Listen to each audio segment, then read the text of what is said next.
Hello everyone and welcome back to our channel. In this video, we're going to be discussing the top 5 things to know about stock options.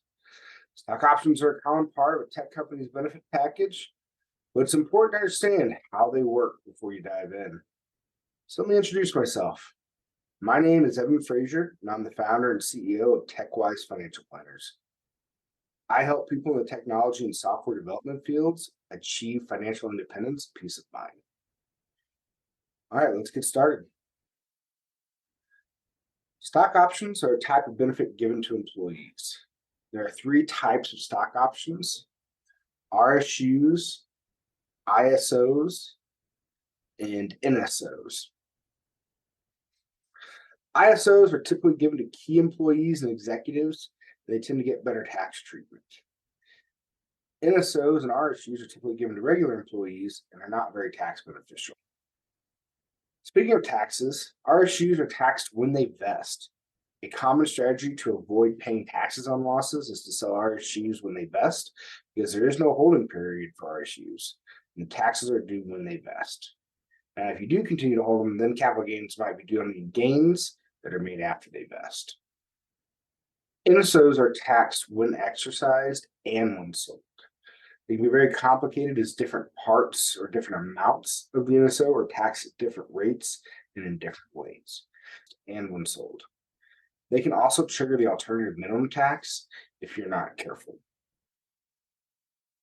The exercise price, sometimes called the strike price, is typically determined at the time they are given to you and set in stone.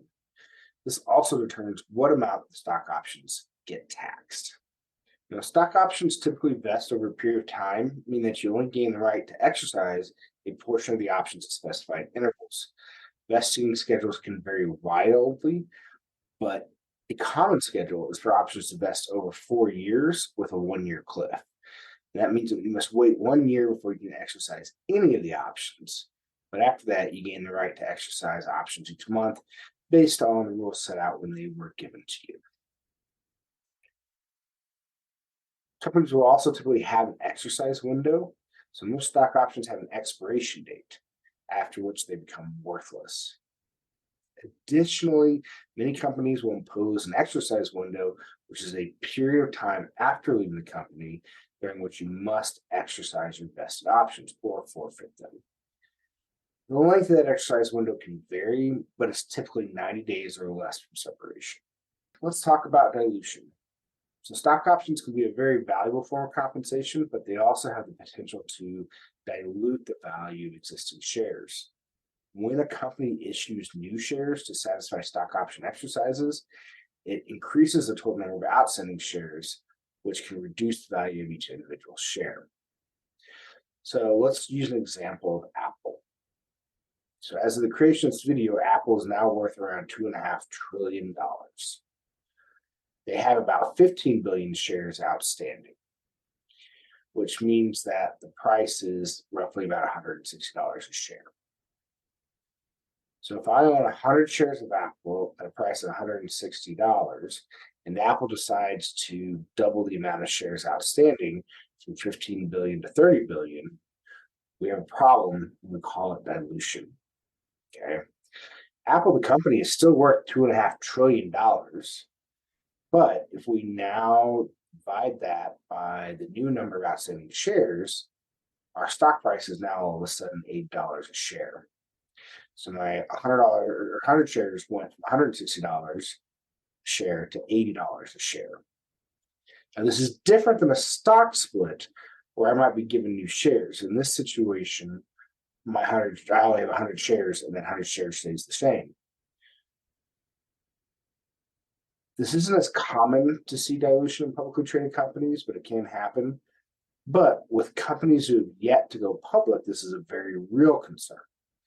When attracting new investors, the only currency the startup has is really to offer new shares to the company and dilute the existing shareholder amounts.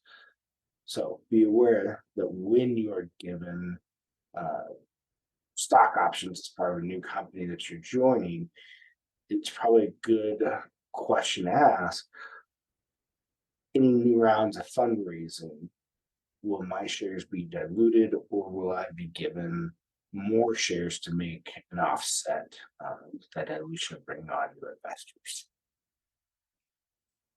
Wraps up our top 5 things to know about stock options. We hope you found this video helpful. And if you have any other questions about stock options, be sure to leave them in the comments below. Don't forget to subscribe to our channel for more great content.